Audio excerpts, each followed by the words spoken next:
Muy buenas noches, mis apreciados hermanos. Mi nombre es Ángel Ramírez, para los que no me conocen. Este servidor sirve en la Asociación Surcolombiana como evangelista, pero también como director de jóvenes y ministerios personales. Vamos a tener una palabra de oración y vamos a dar inicio. Quiero pedirle el grande favor al pastor John Sanabria, que está acá con nosotros, que pueda dirigirnos en oración. Pastor, muy buenas noches. ¿Me dirige en oración, es tan amable? Con mucho gusto, Pastor Ángel. Hermanos y Pastor Ángel, buenas noches. Vamos a orar. Bondadoso Padre, nuestro buen Dios, te damos infinitas gracias en esta hora, porque nos permite reunirnos, Señor, como hijos tuyos, para recibir orientación sobre lo que es la predicación de tu palabra. Gracias por tus bondades. En tus manos nos encomendamos en esta hora. Bendice a cada hermano que puede conectarse en esta hora de la noche. En tus manos de amor nos encomendamos. Guíanos, Señor, en el nombre de Jesús. Amén. Amén. Gracias, pastor, muy amable. Queremos dar algunas particularidades a la hora de comenzar de pronto este seminario en predicación para que lo tengamos en cuenta. Y lo primero que vamos a hacer, mis apreciados, es que vamos en el chat, cada uno va a colocar su nombre y el distrito al cual pertenece. Entonces vamos a dar 3 minutos para que ustedes entren en sus celulares a donde dice chat, anotan su nombre y distrito al cual pertenece. Nombre y distrito al cual pertenece. Alguien me comenta que no hay audio. ¿Me están escuchando claro, supongo? Sí, pastor. Listo, perfecto. Entonces vamos a dar 3 minutos de 7 a 7:10 para que anoten sus nombres y distritos al cual pertenece.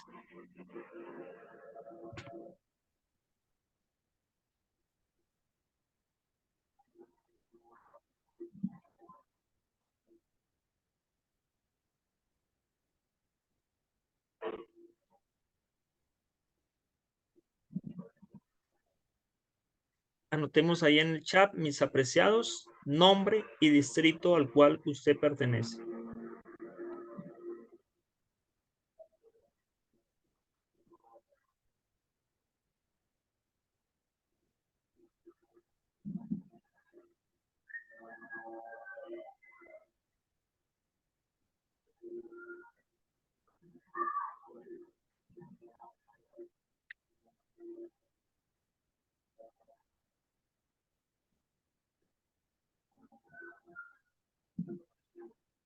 A los que están llegando, les estamos pidiendo el favor que anoten el nombre y el distrito al cual pertenece. De antemano queremos decirles que va a ser muy importante la asistencia. De igual manera van a haber unas secciones de tareas, unas secciones de preguntas.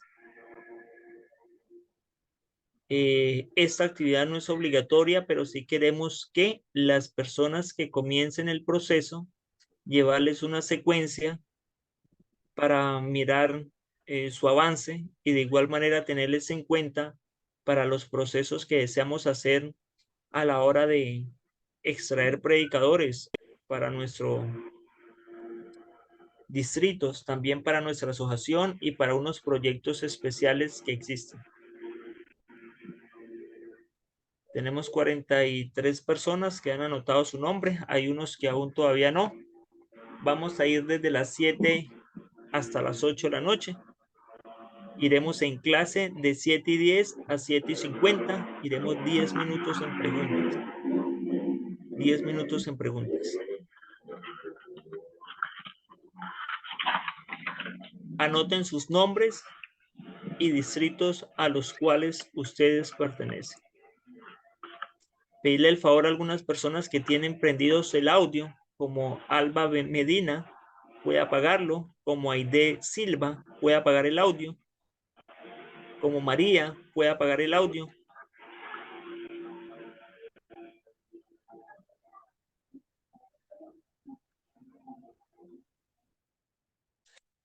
Vamos a seguir avanzando, mis apreciados. Entonces les comentaba, vamos a hablar algunos asuntos que son importantes para el diplomado. Primero, cada vez que hagamos reunión, vamos a pedir la asistencia. Vamos a trabajar todos los martes de 7 a 8 de la noche. Si algún martes no podemos, por algún motivo, razón, causa, entonces daremos la información unos 5 días antes por el grupo de WhatsApp. Tenemos un grupo de WhatsApp que titula Escuela de Predicadores. Si usted de pronto no hace parte de ese grupo, puede enviar el número telefónico para yo enviarle el link y que usted pueda escribirse. Pero es necesario que podamos estar en ese grupo, Escuela de Predicadores, porque por medio de él daremos la información cuando la clase de pronto cambie de horario o cambie de día o la obviemos. Lo segundo que vamos a decir, mis apreciados, lo tercero, es que vamos a tener una serie de profesores entre pastores locales, pastores nacionales y también pastores a nivel internacional. Lo otro que vamos a decir, mis apreciados, es que la escuela no va a tener un periodo de tiempo. Deseamos iniciar inicialmente con un proceso de unos 5 meses, pero la idea es que sea una escuela permanente en la formación de predicadores. Vamos a dejar algunas tareas que luego remitiremos. Hoy estamos transmitiendo solo por Zoom, pero en la próxima clase estaremos transmitiendo también por Facebook Live y también por YouTube por medio de la página de la asociación. Vamos a pedirles el favor que en las posibilidades que usted tenga pueda prender la cámara. Al no ser que usted diga, no, es que me es complicado, de pronto no tengo acceso a la cámara, para poder estar como concentraditos, quieticos. Esto, como les digo, mis apreciados, no es obligatorio, no es mandatorio. No queremos que las personas que estén acá sean personas comprometidas, que quieran sacar esa hora, que puedan estar atentas, que puedan preguntar, que puedan analizar. Y entonces, muchas veces ingresamos a este tipo de actividades y nos ponemos a hacer la cena, nos ponemos a planchar la ropa o nos ponemos a hacer otras actividades, y no es el objetivo. El objetivo es que todos podamos estar concentrados en lo que venimos. Entonces les comentaba, o más bien eso se los comento al final. Vamos a comenzar con la clase número 1. Hoy vamos a hablar de la historia de la predicación. El tema es muy largo, sin embargo vamos a tratar de resumirlo para poder avanzar.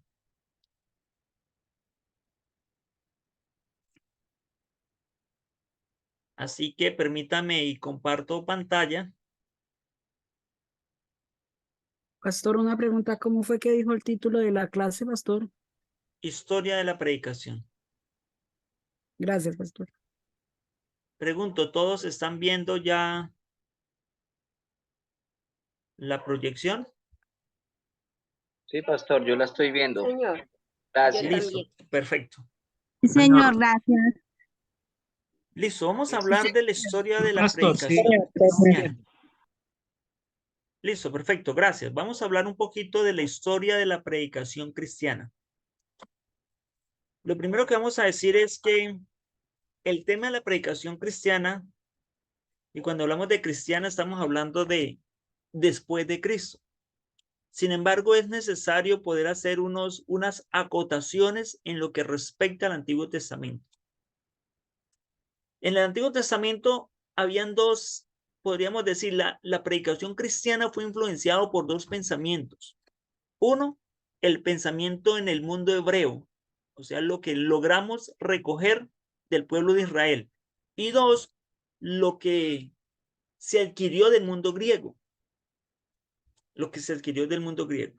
Y quiero decirles que el mundo griego hubo un personaje muy importante para la oratoria o la predicación, y ese personaje fue Aristóteles. Para comentarles de forma fácil, en la época de Aristóteles, cuando una persona cometía un delito, al ser presentado ante un juez, una persona que le iba a juzgar, él no tenía abogado. Así que la persona misma se defendía.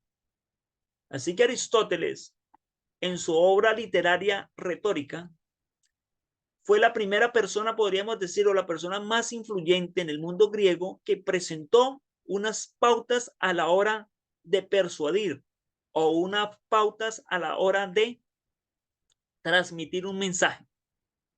Él tuvo en cuenta tres palabras que es importante que las tengamos en cuenta en esta hora de la noche.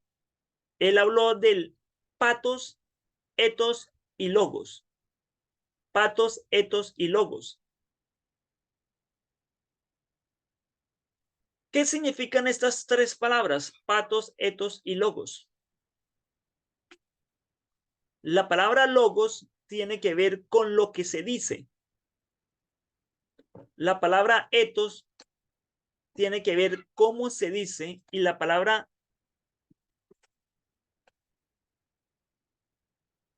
patos, etos y logos,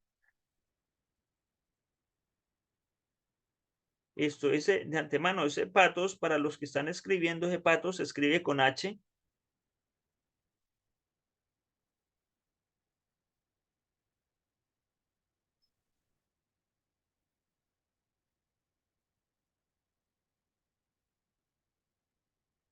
Entonces, patos tiene que ver cómo se dice, etos tiene que ver con quién lo dice, y logos tiene que ver con qué es lo que se dice. Tres conceptos importantes que lo tengamos en cuenta, que fue traído por Aristóteles. El patos, cómo se dice; el etos, quién lo dice; y el logos, qué es lo que dice. O sea, podríamos decir quién lo dice, cómo se dice y qué es lo que se dice. Esto fue aplicado, como les decía, cuando una persona iba a ser juzgada, que se iba a defender delante de un tribunal griego. Entonces utilizaba estos pensamientos o estos lineamientos para tratar de persuadir al juez de que él era inocente. Pero sin embargo, de esto no nos compete hablar mucho. En el mundo hebreo o en el pueblo de Dios, predicación se habla mucho. Hay muchas, podríamos decir, muchas incidencias. Una de esas incidencias la podemos notar en el libro de Judas, el capítulo 1, el versículo 14. La palabra de Dios dice: de estos también profetizó Enoc, séptimo desde Adán, diciendo: he aquí vino el Señor con sus santas decenas de millares para hacer juicio con todos. Entonces podríamos decir que este es como el registro más antiguo que existe de una persona que profetizó o que predicó, ¿cierto? Y que ya el libro de Judas habla de que expresó un mensaje de parte de Dios a la congregación. Pero después de Enoc sabemos que vino Noé, pregonero de justicia, el cual predicó durante 120 años. Jesús mismo hizo el énfasis de cuál era su mensaje y de qué fue lo que él trató de expresar de parte de Dios. Cuando nosotros leemos el libro de Patriarcas y Profetas, notamos que se amplía el concepto de qué tipo de sermón, de predicación presentó Noé, que de antemano, bueno sería que pudieran visualizar un poquito en el libro de Patriarcas y Profetas para que pudieran ver cuál era el sermón o cuál era la enseñanza de Noé. Luego de ahí vemos a nuestro padre Abraham, padre de la fe, que también se habla de que predicó, enseñó, habló de parte de Dios. Luego vino Isaac, luego vino Jacob, luego vino José. Y después de José, entonces tenemos los famosos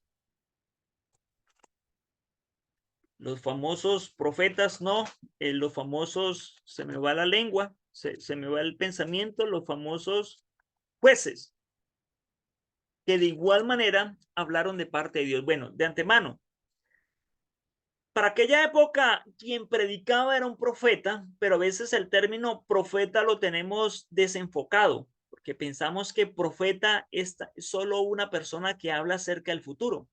Y no, mis apreciados, realmente los profetas poco hablaban del futuro. Lo que más hablaban los profetas eran asuntos del presente para el pueblo de Dios. Eran mensajes que venían de parte de Dios, pero que implicaba asuntos del presente, asuntos situacionales, asuntos contextuales, más que profetizar el futuro. A veces nosotros solo nos centramos, cuando escuchamos la palabra profeta, pensamos que es una persona que adivina o que pronostica de parte de Dios un asunto que va a venir. Y no, realmente la función o la labor tenía que ver más con transmitir un mensaje de Dios para un tiempo, para un espacio en la línea del tiempo. Para que vayamos teniendo en cuenta ahí esos conceptos, los vayamos subrayando, porque al final la idea es que de estos conceptos usted pueda ir moldeando qué es un predicador, cuál va a ser su línea de predicación o qué herramientas bíblicas usted va a sacar para decir, este soy yo. Ahora, el primer texto, podríamos decir, o el primer sermón así estructurado, lo podemos encontrar en el libro de Nehemías. Ustedes saben que el pueblo de Israel es llevado cautivo por allá por el año 600, 605, 603 a Babilonia.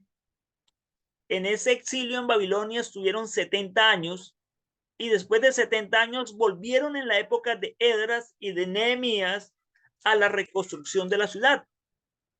Habían estado cautivos, inevitablemente, tal vez allá en Babilonia no habían tenido mucho contacto con la palabra de Dios. Y cuando nosotros vamos al libro de Nehemías, que quisiera invitarle a los que tienen Biblias, puedan abrir sus Biblias, Nehemías capítulo 8, notamos ya una estructura de un sermón. En aquella época, aunque el pensamiento se encuentra en el libro de Nehemías, fue Esdras quien lo hizo. Versículo 1, permítame leo. Venido el mes séptimo, los hijos de Israel estaban en sus ciudades. Perdón, Pastor, Nehemías, capítulo ¿qué? Nehemías capítulo 8. Gracias. Dice, venido el mes séptimo, los hijos de Israel estaban en sus ciudades. Y se juntó todo el pueblo como un solo hombre en la plaza que está delante de la puerta de las aguas. Y dijeron a Esdras, el escriba, que trajese el libro del Moisés, de la ley de Moisés, la cual Jehová había dado al pueblo. Entonces vamos a notar ahí dos asuntos importantes. Uno, esa predicación se dio ¿en qué lugar? En una plaza, ¿no? En una plaza pública. Segundo, lo que se hizo fue una lectura, ¿cierto?, del libro de la ley que había escrito Moisés. Vamos a avanzar. Versículo 3. Y leyó en el libro delante de la plaza que está delante de la puerta de las aguas desde el alba hasta el mediodía, en presencia de hombres y mujeres y todos los que podían entender y los oídos, y todo el pueblo estaba atento al libro de la ley. Entonces, tercero, ¿cuánto duró ese sermón? Entonces vamos a notar que ese sermón duró 6 horas. 6 horas. Versículo 4. En el versículo 4, entonces empieza una interpretación. Entonces podríamos decir que quien predica es Esdras, la multitud es el pueblo, lo hace en una plaza, su sermón no es corto, es de 6 horas. Lo que hace inicialmente es una lectura de la palabra de Dios, ¿cierto? Y es importante que vayan teniendo estos datos porque la idea, mis apreciados hermanos, no es participar del diplomado. Realmente, en la medida que vamos avanzando, vamos a ir comenzando a realizar unos ejercicios donde cada uno elaborará sus sermones. Algunos tendrán que grabar sus sermones, en especial a los que hacen parte del equipo evangelístico de la Unión y los que hacen parte y los que quieren hacer parte del equipo evangelístico de la asociación. Una de las tareas que se les va a pedir es que graben un sermón para que lo vayan ya teniendo en cuenta, pero ese sermón ustedes le hagan una interconexión a lo que estamos hablando, o sea, las partes bíblicas. Usted puede decir, yo hice esto porque la Biblia dice en tal parte, y luego hice esto porque la Biblia dice en tal parte, y luego hago esto porque la Biblia dice en tal parte. Entonces, en el versículo 4, dice que el escriba Esdras estaba sobre el púlpito de madera que habían hecho para ello, y junto estaba Matatías y algunas otras personas, y empezó una explicación, ¿cierto? Una interpretación de esas escrituras. Ya en el versículo 6 dice que hubo un tiempo de bendición. Bendijo entonces Esdras a Jehová, Dios grande, y todo el pueblo respondió amén, amén, alzando sus manos, y se humillaron y adoraron a Jehová inclinándose en la tierra. O sea, vino la lectura del libro de Moisés, la interpretación de la lectura, y luego vino un tiempo de adoración, un tiempo de canto, un tiempo de alabanza. Pero el versículo 10 dice que luego les dijo, id y comed grosuras y bebed vino dulce y enviad porciones a los que no habían tenido. Entonces prácticamente hay 4 tiempos acá. La lectura del libro de Moisés, la interpretación de esa lectura, un tiempo de adoración y comunión, y luego vino un compartir. Y de pronto podemos visualizar algunas de estas secciones que también se dan en la vida cotidiana o cuando realizamos una campaña evangelística, ¿cierto? De antemano los que están pensando en ser evangelistas, aquí hay una buena actividad muy interesante, ¿cierto? El tiempo de compartir de alimentos. Hace 15 días tuve la oportunidad de tener una semana de conferencias en la ciudad de Bogotá, y ustedes saben que en Bogotá la visitación es bien complicada. Así que las iglesias en Bogotá han ideado algo. Al final del sermón, en la parte de afuera, colocan alimentos todas las noches, alimentos que son donados por las familias. La gente sale del sermón y se queda hablando en ese momento en la parte de afuera mientras disfrutan, no sé, en aquella iglesia dieron diferentes tipos de aperitivos. Y es un momento especial, presten cuidado predicadores, para nosotros acercarnos a las visitas, en especial aquellas visitas que pasaron al llamado, y poder socializar con ellos y en muchas ocasiones tomarles decisiones para su crecimiento espiritual. Y tal vez quien pensó en esta actividad lo haría consciente o inconscientemente con lo que pasó en el libro de Esdras y en el libro de Nehemías. Ahora, eso que pasó ahí, mis apreciados hermanos, continuó en la sinagoga. Ustedes saben que en esa época, en la época que no había templo en Jerusalén, en la época que el templo estaba destruido, Nabucodonosor, cuando nosotros vamos allá al libro de Daniel, notamos que Nabucodonosor vino, destruyó el templo y se llevó los utensilios de la casa de Dios. Así que Israel quedó prácticamente desolado, sin templos, sin murallas. Y los judíos fueron unos despatriados, otros repartidos y otros llevados a Babilonia. Ya antes se habían llevado los de Israel, la parte del norte, las 10 tribus. Y ahorita en Daniel se está hablando solo de las 2 tribus, las tribus del sur. Entonces, en esa época que no había templo, para ellos mantener la cultura, para ellos mantener la religión, para ellos mantener los principios, decidieron reunirse en sinagogas. Y eso es muy importante que lo tengan en cuenta. ¿Pero qué era una sinagoga? Realmente una sinagoga era una casa. Podríamos decir, dejaron de ir al templo porque no había templo y empezaron a congregarse periódicamente en casas. Y en esas casas hacían prácticamente lo mismo que hizo Esdras. ¿Qué fue lo que hizo Esdras? Una lectura de la palabra, una explicación de la palabra, un momento de adoración y luego compartían el pan. Esa misma estructura no se quedó tan solo en la sinagoga. Cuando nosotros vamos al libro de Hechos de los Apóstoles, ¿cierto? Hechos de los Apóstoles, vamos a notar que hacían lo mismo. Vamos a los que tienen Biblia. Vamos a Hechos capítulo 2. Hechos capítulo 2. Hechos capítulo 2. Entonces, en Hechos capítulo 2 vamos a encontrar lo siguiente. A partir del versículo 14, Hechos capítulo 2, versículo 14, vamos a encontrar un sermón. El sermón del apóstol Pedro. Tremendo sermón. Ese sermón terminó con el bautismo de cientos y cientos de personas. Pero después del sermón dice,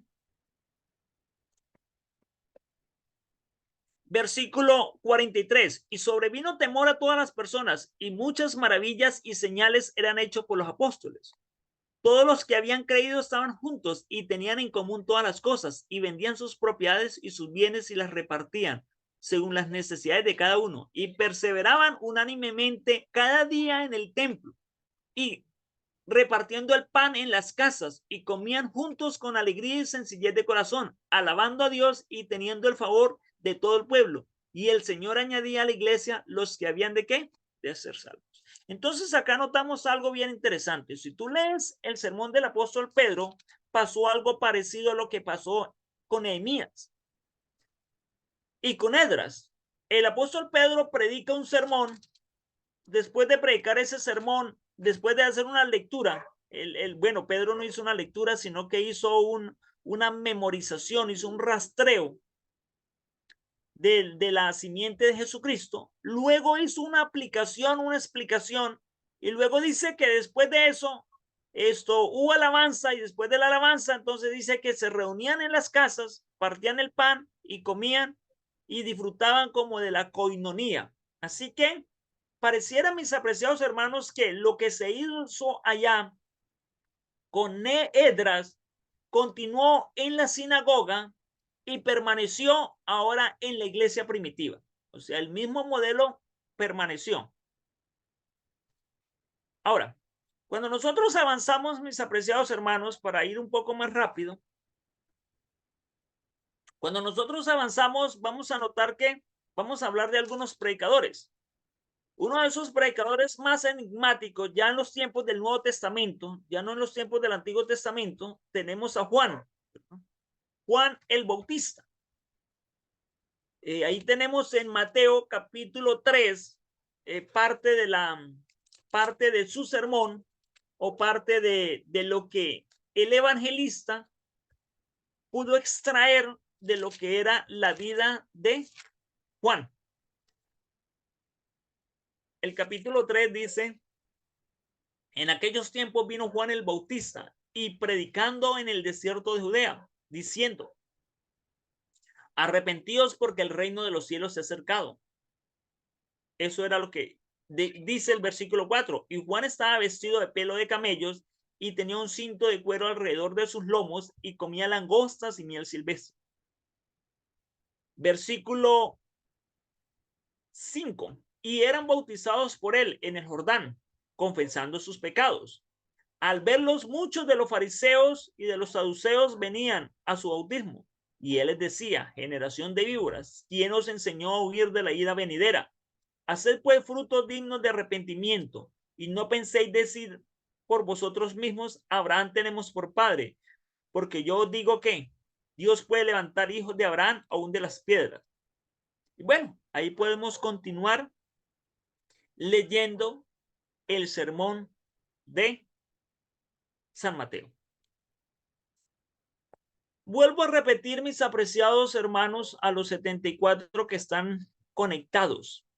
La idea que vamos avanzando es que tú puedas ir tomando rasgos, puedas ir, no necesitas tomar, podríamos decir, no necesitas tomar apunte de todo lo que estamos diciendo, pero sí puedas ir tomando rasgos para que tú digas: en mi diario vivir o en mi predicación o yo como predicador puedo implementar algunos asuntos que hacen parte de la forma como predicó Juan el Bautista, o de la forma como predicó Edras, o de la forma como se hacía en la sinagoga, o de la forma como se hacía en la iglesia apostólica. Ahora, por supuesto, una persona que se dedicó a la predicación, que fue muy elocuente y que podríamos decir que es nuestro mayor ejemplo, es el Señor Jesús. Y para eso quisiera invitarles para que abrieran sus Biblias, los que tienen Biblia, en el Evangelio según San Marcos. El capítulo 1, el versículo 14, habla de Jesús. Dice: después que fue, permítame, Juan capítulo 1, Marcos capítulo 1,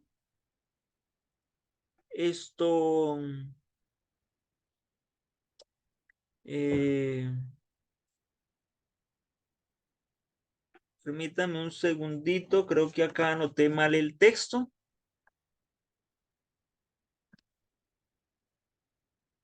Sí. Vamos al versículo, permítame.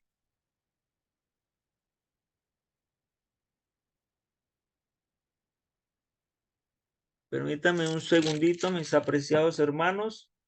Versículo 14. Ah, sí, ahí está bien. Marcos 1:14. Era que estaba buscando mal en la Biblia. Dice: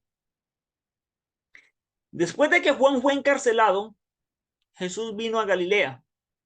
Ya había pasado la tentación. Y predicando el evangelio del reino de Dios, diciendo: el tiempo se ha cumplido y el reino de Dios se ha acercado. Arrepentíos y creed en el evangelio. Ya en Marcos capítulo 1, versículo 38, notamos que Jesús empieza a dar, podríamos decir, ya no solo predica a su grupo cercano, sino que empieza a tener otros centros de predicación. Dice, versículo 38, y él dijo: vamos a otros lugares vecinos para que prediquen también allí, porque a esto he venido. Y predicaba en las sinagogas de ellos y en Galilea, y echaba fuera demonios. Ya acá tenía sus discípulos, y aparte de tener sus discípulos, ya estaba invitando a los discípulos a que fueran a otros lugares como evangelistas y predicasen la palabra de Dios. Cuando nosotros leemos allá Marcos capítulo 16, versículo 15, Marcos capítulo 16, versículo 15. ¿Me regala el texto anterior, pastor? ¿Es tan amable? Después de Marcos 1:14 y Marcos 1:38. Gracias. Y terminando el libro de Marcos, entonces él les dijo, hablando de la orden que le dio a los discípulos, la triple misión, versículo 15, capítulo 16, y les dijo ahorita a los discípulos: id por todo el mundo y predicad el evangelio a toda criatura. Y el versículo 20 dice: y ellos salieron los discípulos, y predicaron en todas partes, ayudándolos el Señor y confirmando la palabra y las señales que les seguían. Amén. Así termina el libro de Marcos. Entonces, ¿qué hemos notado, mis apreciados hermanos? Vamos a hacer un pequeño resumen. Primero, hemos notado que la palabra predicación o el tema de la predicación viene de Enoc, ¿cierto? Probablemente no es de Enoc, sino que tan solo el escritor bíblico quiso hacer el énfasis que Enoc fue uno de esos primeros hombres que predicó. Siguió con Noé, siguió con Abraham, siguió con Isaac, siguió con Jacob, siguió con José. Era un buen predicador José. Vino la época de los jueces y hubieron predicadores. Vino la época de los reyes, hubieron predicadores. Vino la época del exilio y después del exilio. Y entonces ya notamos una estructura de sermón en la época de Esdras y Nehemías. Esa estructura de sermón de Esdras y Nehemías dijimos que pasó a la sinagoga y de la sinagoga pasó a la iglesia cristiana. Estamos hablando de la iglesia cristiana del primer siglo. Ahora, notamos que Juan el Bautista fue uno de esos predicadores que Jesús predicó, se dedicó a predicar, invitó a los discípulos a predicar y al final de su ministerio les dijo que la orden era una: ir por todo el mundo y predicar el evangelio. Y que los discípulos, versículo 20, hicieron lo que Jesús les dijo. Y ellos saliendo predicaban en todas las partes. Entonces, mis apreciados hermanos y amigos, en esa dirección es que nos estamos proyectando, ¿cierto? Nos estamos proyectando en formar predicadores, en dar herramientas a predicadores, en enseñar a predicar, ¿cierto? Para que podamos cumplir ese propósito o ese motivo o esa misión o esa enseñanza, ese mandato del Señor Jesucristo de ir y predicar el evangelio a toda nación, tribu y lengua, y en especial en nuestra asociación. Ahora, vamos a notar lo siguiente, mis apreciados.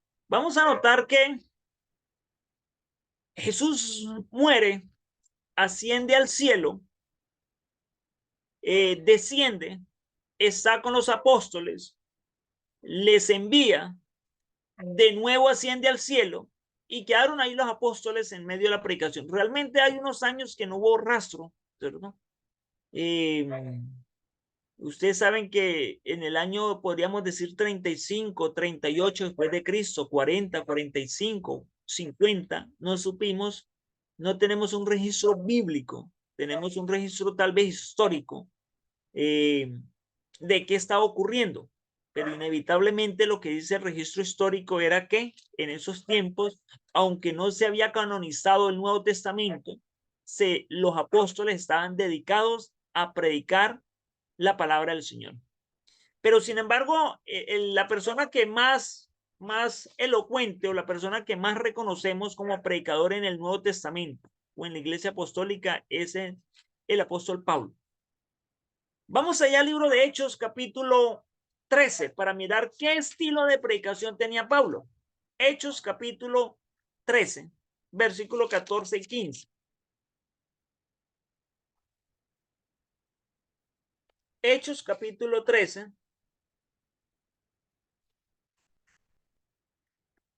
versículo 14 y 15. Hablando de Pablo y Bernabé, dice las Sagradas Escrituras, ellos pasaron a Perge. Está hablando ahí prácticamente del primer viaje misionero del apóstol Pablo. Pasaron a Perge.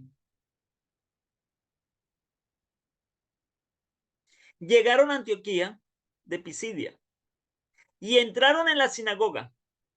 O sea, no en la iglesia, en la sinagoga, en una casa. Un día de reposo y se sentaron. Y después de la lectura de la ley y los profetas, los principales de la sinagoga mandaron a decirle: varones hermanos, si tenéis alguna palabra de exhortación para el pueblo, hablad. Entonces Pablo, levantándose, hecha la señal en silencio, con la mano les dijo: varones israelitas, los que teméis a Dios, el Dios de este pueblo de Israel. Entonces vamos a notar lo siguiente, hermanos. Vamos a notar que Pablo llega a una sinagoga, se hace la lectura de la palabra de Dios y luego se hace la explicación de la palabra de Dios. O sea, prácticamente lo mismo que aconteció en el libro de Esdras y Nehemías, con el caso de Esdras y Nehemías. Lo mismo que estaba pasando en la sinagoga y lo mismo que pasó en la iglesia apostólica. Ahora Pablo llega a una sinagoga, se hace la lectura de la ley, después una persona le pide el favor a Pablo que se levante y Pablo empieza a hacer una explicación. Entonces podríamos decir que Pablo tuvo, como podríamos decir, dos direcciones en su predicación. La primera dirección, mis apreciados, tiene que ver con la forma tradicional como se hacía en las sinagogas. De antemano, Pablo predicó en sinagogas, Pablo predicó en plazas de mercado, Pablo predicó en casas y Pablo subía a Jerusalén y también predicaba en el templo. O sea, predicó en templos, en sinagogas, en plazas de mercados, en casas. Y ahí ustedes van tomando ya algunas ideas, ¿cierto? Me llamó la atención ahora que salimos a hacer evangelismo, que un pastor que no predicó en Bogotá, pero predicó, si no estoy mal, por ahí al pie de Sogamoso, con la iglesia el sábado, salió a la plaza pública y sacaron los bafles y llevaron agrupaciones musicales, cantaron en la plaza pública y el pastor aprovechó y trajo un mensaje. Pero en la iglesia donde ese servidor estuvo, el pastor sacó el bafle a la puerta de la iglesia y dijo, bueno, ya que los vecinos no vienen a escuchar el sermón, pues que lo escuchen allá en sus negocios, porque es una zona muy comercial. Pero lo que llamó la atención fue que mientras se estaba predicando, el pastor miraba a ver si los vecinos se tapaban los oídos o colocaban otro tipo de música o se hacían no, mis apreciados, mire que varios de los vecinos en sus locales, en sus negocios, estaban pendientes a lo que se estaba predicando. Entonces el pastor hizo algo bien interesante. Al otro día el pastor mandó a hacer aromáticas y le pidió a un grupo de hermanas que fuera a repartir aromáticas en toda la cuadra, a todos los negocios. Entonces las hermanas iban a las casas y decían, mire, somos la iglesia adventista, estamos en semana de conferencias, ¿cierto? Ahora va a iniciar el sermón, si usted no puede cerrar el negocio, lo puede escuchar, pero venimos a compartir con usted una aromática, ¿cierto? Y les compartió aromáticas todos los días. Ahora, Paulo, utilizó el método tradicional. ¿Cuál es el método tradicional? El llegar a la sinagoga, hacer la lectura y después de hacer la lectura, dar una explicación. Pero Pablo también utiliza un método que es el método testimonial. Cuando nosotros vamos al libro de Hechos, capítulo 26, y esto no solo se encuentra en el libro de Hechos, capítulo 26, sino que también se encuentra en Hechos, capítulo 9, en Hechos, capítulo 19. Pablo utiliza el estilo testimonial. Vamos a Hechos, capítulo 26, versículo 12.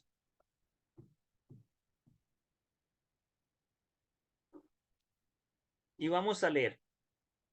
Ocupado en esto, dice Pablo, hablando en una conversación que tuvo con Agripa, yo iba a Damasco con poderes y en comisión de los principales sacerdotes. Cuando a mediodía, oh rey, yendo yo por el camino, vi una luz del cielo que sobrepasaba el esplendor del sol, el cual me rodeó a mí y a los que iban conmigo. Y habiendo caído todos nosotros en tierra, entonces, ¿qué es lo que les quiero decir, hermanos? Que esto es muy importante en el campo de la predicación. Mire, no hay nada más poderoso en un sermón que un testimonio personal. Repito, No hay nada más poderoso en un sermón que un testimonio personal. Si nosotros notamos, Pablo cada vez que tenía que podríamos decir que enfrentarse o que presentar un sermón ante una audiencia gigantesca, Pablo hacía algo, mis apreciados. Pablo, su sermón favorito era su testimonio. No fue solo acá que lo contó. Lo notamos que dentro de todas las exhortaciones que hizo Pablo, lo más común era contar su testimonio, tal cual como había ocurrido. Así que, honorables y respetados predicadores que están pensando en cómo colocarle ventanas a sus sermones, que están pensando cómo hacer un llamado en sus sermones, que están pensando cómo, podríamos decir, encarnar ese sermón. La vida de cada uno de nosotros está llena de testimonios y el mayor y mejor sermón de todos es el testimonio. Son los testimonios. Algunos de pronto, aquí de pronto hay alguien de Planadas, pregunto yo. ¿Hay alguien de Planadas que haya estado en el congreso que hubo este fin de semana? Que me diga, yo estuve en el congreso, pastor, y estoy acá conectado. No, no hay ninguno de Planadas. Bueno, hubiera querido que hubiera habido alguien de Planadas para que hubiera contado cómo fue la experiencia que tuvimos en cuanto a los testimonios que compartí. El otro tipo de sermón que Pablo utilizó fue sermones contextuales. Y ahí lo vemos en Hechos capítulo 17, versículo 26. Hechos capítulo 17, versículo 26, en el segundo viaje misionero. Entonces Pablo utiliza un sermón contextual. Hechos 17, 26. 16, perdón. Hechos 17, 16. Dice, mientras Pablo los esperaba en Atenas, su espíritu se enardecía viendo la ciudad entregada a la idolatría. Y entonces Pablo empezó un discurso y utilizó una situación contextual, unas situaciones de dioses, una situación de estatuas que ellos adoraban. Vio una estatua que estaba sin nombre, tomó esa estatua que estaba sin nombre y dijo, de este vengo a hablar, ¿cierto? Entonces aprovechó una situación contextual para comenzar un sermón y tuvo tremenda disertación. Ahora, son las 7:50. En la próxima clase, mis apreciados, vamos a empezar a hablar de cómo se empezó a distorsionar la predicación. Entonces ya vamos a hablar de la iglesia griega, la de Oriente, la iglesia de Occidente, la latina, lo que pasó en la Edad Media, lo que pasó en la época de la Reforma, lo que pasó en la época de la posreforma, y terminaremos hablando en lo que hoy en día tenemos, los estilos de predicaciones presentes. Los estilos de predicaciones presentes. Vamos a, como dijimos, mis apreciados, vamos a dar esos cortos minutos, 10 minutos que nos quedan para preguntas. Pastor Alex Hernández. Hola, Pastor, Dios le bendiga. Pastor, quisiera que de pronto me corrigieras. Hay diferentes tipos de sermones. El sermón pastoral es el sermón que llama a la exhortación, ¿no? A la iglesia. Pero el sermón evangelístico es al que quiero referirme. Ese tiene como finalidad el arrepentimiento. Así que, por ejemplo, Juan el Bautista, tú lo decías en el ejemplo que utilizabas, él llamaba a las personas al arrepentimiento y al bautismo. Así que el sermón evangelístico es particular. Los otros son exhortativos, tienen otro fin, pero el evangelístico llama al arrepentimiento. Así que el llamado va a hacer más énfasis en el llamado, va a haber más apertura en el llamado. No sé si sea correcto. Apreciado pastor, muchas gracias por su aporte. Sí, tenemos tipos de sermones de acuerdo al objetivo y también tenemos tipos de sermones de acuerdo a la estructura, ¿cierto? Por supuesto, el tiempo es corto, pero vamos a entrar en el tipo de sermones de acuerdo al objetivo que yo persigo. Y segundo, vamos a entrar en el tipo de sermones de acuerdo a la estructura o la elaboración del sermón. Pero lo que usted dice es perfecto. Y lo que buscamos, mis apreciados pastores, y en especial pastor Alex Hernández, es que todos los predicadores que tengamos en nuestro campo puedan tener las herramientas para que cada 8 días en el templo se esté llamando, invitando, ¿cierto? Se estén tomando decisiones. Realmente un sermón que no termina en una decisión a algo, quedó la mitad del sermón, ¿cierto? Cuando Jesús hacía un milagro, hacía un llamado, ¿cierto?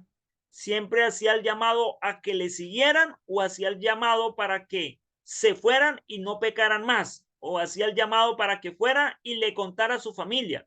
Pero los sermones de Jesús hacían llamado. Así que un sermón que no termina con llamado, esto pues es medio sermón. Pero mis apreciados, vamos a tener mucho tiempo para poder avanzar en eso. Por ahora, lo que quiero hacer es hacer un sondeo muy rápido, porque realmente esto es muy rápido lo que estamos haciendo, de la historia de la predicación para que usted lo tenga en cuenta. Hermana Nelly y luego hermana Camila. Pastor, buenas noches. Buenas noches. Pastor, hagan un grande favor, es para ver si me hace favor y nos dice en qué página del libro de Patriarcas y Profetas lo de la lectura que nos dijo. Ah, hermana, no tengo acá la página. Ah, ya. Pero se la quedo viendo, hermana. Listo, pastor, gracias. Hermana Camila. Buenas noches, le habla Luis Eduardo Noy, soy el padre de Camila, aquí estamos todos los tres reunidos oyendo su predicación. Resulta que fue que se nos fue unos minutos el internet y no alcanzamos a escribir la historia, la de predicación. La primera parte. Hermana, vamos a subir el link del sermón, del seminario, lo vamos a subir acá al grupo para si alguna persona quiere escucharlo de nuevo, lo puede hacer. Bueno, gracias. Hermana Diana Río Frío. Buenas noches, pastor, para Buenas todos. noches. Pastor, entonces el apóstol Pablo tenía básicamente 3 objetivos en su predicación: la tradicional, la testimonial y la contextual. Cuando hablamos de Jesús, él básicamente, ¿qué tipo de predicación hacía? Gracias, hermana. De antemano, que yo haya enunciado 3 intervenciones que tuvo el apóstol Pablo y haya hablado de el corte de esas 3 intervenciones no significa que solo hizo eso el apóstol Pablo, sino que quiero mostrar que el apóstol, no, para no decir que es que nos casamos con un tipo de predicación, ¿cierto? No, quiero mostrar que el apóstol Pablo en una ocasión, su sermón consistió en su testimonio y que era muy normal que su sermón consistiera en su testimonio. O sea que tomaba gran parte de su vida para hacer unas aplicaciones a la vida práctica y para hacer un llamado a una persona que se arrepintiera. Segundo, el apóstol Pablo también iba a las sinagogas y tenía predicaciones tradicionales. O sea, la predicación tradicional era la lectura de la ley y luego la explicación. El apóstol Pablo también hacía eso. Y tercero, el apóstol Pablo como evangelista también tuvo exhortaciones culturales o contextuales, ¿cierto? Donde fue a un lugar especial, no contó su testimonio, tampoco comenzó leyendo la ley, pero sí aprovechó una situación cultural y contextual para hacer un llamado a que la gente aceptara a Jesucristo. Entonces, los que estáis bien atentos van a notar que si usted piensa nomás en esas 3 estructuras, usted ya va a poder decir, bueno, yo no me voy a casar porque realmente la predicación depende de muchas cosas, ¿cierto? O sea, algunas personas normalmente lo que hacen cada 8 días es lo mismo, ¿cierto? Hay personas que se casaron con un estilo de predicación y lamentablemente la predicación con la que se casaron es la exhortativa, o sea, cada 8 días se levantan y pegan un regaño en la iglesia. Y el día que no se pega un regaño en la iglesia, entonces ese día como que no hubo sermón. Y él piensa que sermón es sinónimo a cada 8 días regañar a la iglesia, ¿cierto? Entonces, no es así, ¿cierto? No es así. O por lo menos no lo visualizo así en la Biblia. Ahora, Jesús, ¿cierto? Jesús predicó muchos sermones, ¿cierto? Muchos sermones. En muchos de ellos utilizó las parábolas. Las parábolas son situaciones de la vida real con aplicaciones o interferencias espirituales, ¿verdad?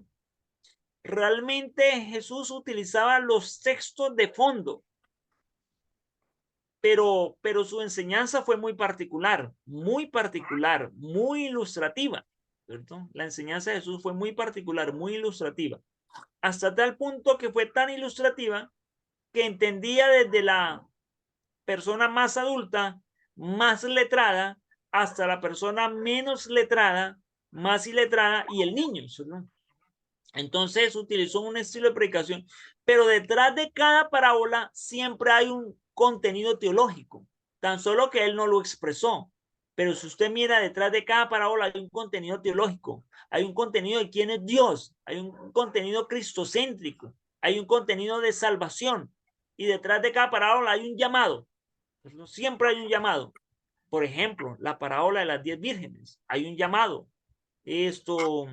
La parábola de las redes, de la red, hay un llamado. La parábola de la perla, hay un llamado. La parábola del hijo pródigo. O sea, siempre Jesús, y es muy importante porque no lo vamos a analizar hoy, hermana Diana, pero vamos a tener suficiente tiempo para analizar los métodos que utilizó Jesús y la forma como predicó Jesús. Hermano iPhone de Henry, pregunta. Pastor, buenas noches. Buenas noches, mi hermano. Un abrazo y bendiciones para todo este hermoso grupo. Gracias. No, estaba yo atento a la exhortación y a la exposición suya, pastor. Pero yo pienso que algo que nos debe enriquecer en esta noche es cómo actúa nuestro divino maestro cuando estuvo en esta tierra. Dice la palabra del Señor en Lucas 4:16, fue a Nazaret donde se había criado y un sábado entró en la sinagoga como era su costumbre y se levantó para hacer la lectura y le entregaron el libro del profeta Isaías. Al desenrollarlo, encontró el lugar donde estaba escrito y ahí habla de cuál era el propósito. Yo pienso que el modelo maravilloso dice que luego que enrolló el libro, se lo devolvió al ayudante y se sentó. Y todos estaban maravillados y ellos estaban atentos detenidamente y comenzó a hablarles. Hoy se cumple en su presencia, en presencia de ustedes esta palabra. Qué hermosa la actitud de nuestro divino maestro, que siempre tuvo como fundamento la palabra. Eso era lo que yo quería compartir también. Gracias, hermano Henry, gracias. Muy amable. De antemano, hermano Henry, a los que están escuchando, Jesús hizo eso porque eso era lo que se hacía en una sinagoga, ¿cierto? Jesús hizo eso porque eso era justamente lo que hacía en una sinagoga. En una sinagoga se llegaba, se tenía una alabanza, se tenía una oración sentida, luego se pasaba una persona, pasaba hacia la lectura, después de hacer la lectura, hacía la explicación, después de hacer la explicación, hacía una invitación, y al final hacía una bendición, la bendición sacerdotal. Apreciado hermano Gustavo Trujillos.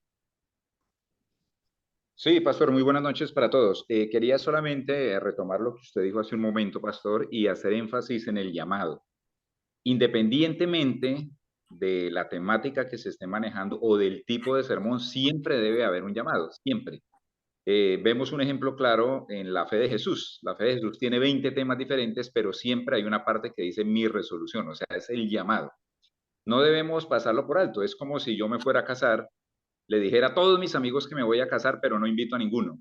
Sí, sería algo como por colocar un ejemplo, ¿no? No podemos pasar por alto el llamado, pastor. Muchas gracias. Gracias, apreciados. Mis apreciados hermanos, esto es tan solo el inicio, ¿cierto? Realmente esto es una clase introductoria. La próxima clase va a ser un 50% introductoria, pero luego entraremos a cómo hacer un sermón, el título del sermón, la introducción del sermón, tipos de sermones, el cuerpo del sermón, el llamado del sermón, etcétera, etcétera, etcétera, ¿cierto? Así que muchas gracias por haber estado conectados. Nos vemos con la bendición de Dios dentro de 8 días. Vamos a pedirle el favor ya al hermano Gustavo que está ahí con nosotros, que nos pueda dirigir una oración. Muchas gracias a los pastores que están conectados. De igual manera, a los miembros del equipo evangelístico. Si alguien no anotó en el chat su nombre y de qué distrito viene, yo les pido el grande favor que lo puedan hacer. Su nombre y de qué distrito viene. Porque sí vamos a tener en cuenta la asistencia para varios asuntos, ¿cierto? De antemano les quiero comentar un par de cositas. Anhelamos formar un equipo evangelístico de la asociación que pueda dedicarse a predicar en diferentes lugares de nuestro campo. Aspiramos algunas personas que sean destacadas y llenas del Espíritu Santo, que puedan hacer parte del equipo de la unión. Y anhelamos de igual manera armar un equipo para ir a otros lugares, a otras partes del mundo, a predicar la palabra de Dios. Eso depende de varios asuntos, ¿cierto? Depende de varios asuntos. Anoten ahí las personas, los nombres de qué distrito vienen, y apreciado hermano Gustavo, nos dirigen oraciones tan amable. Muchas gracias a todos por estar conectados. Sí, señor pastor. Ok, oremos. Oremos, Amén. mis queridos hermanos. Cariñoso Dios, que estás en las alturas de los cielos, glorificado y engrandecido sea tu nombre. Te damos gracias, Dios, por las bendiciones que de tu mano hemos recibido hasta estos momentos y por habernos permitido el privilegio de haber apartado, dedicado estos minutos, Señor, para instruirnos, para aprender. Necesitamos hacerlo, Dios. Hay tantas cosas que debemos aprender para ofrecerte a ti un servicio, Dios, que glorifique tu nombre. Hay tantas almas para salvar, Dios. Permítenos, Padre, mancomunar fuerzas y proyectarnos en esta gran labor que tú nos has encomendado, porque amamos tu segunda venida, la deseamos con pasión y queremos, Señor, terminar la obra del Evangelio que tú nos has encomendado. Gracias, Dios, por la instrucción que en esta noche el pastor Ángel nos ha impartido a cada una de las personas que nos hemos conectado, bendito Dios. Gracias, Padre, porque hemos aprendido, hemos recordado. Queremos hacer tu voluntad, queremos servirte y por eso estamos aquí. Permítenos, Señor, en una nueva clase podernos reunir de nuevo, avanzar, seguir aprendiendo, Dios, y colocar los dones y talentos que tú nos has dado a tu servicio. Alabado sea tu nombre por siempre. Damos gracias en el sublime nombre de nuestro Señor Jesucristo. Amén. Amén. Amén. Gracias, mis apreciados. Dios les bendiga. Tengan una buena noche. Nos vemos dentro de 8 días, 7 de la noche.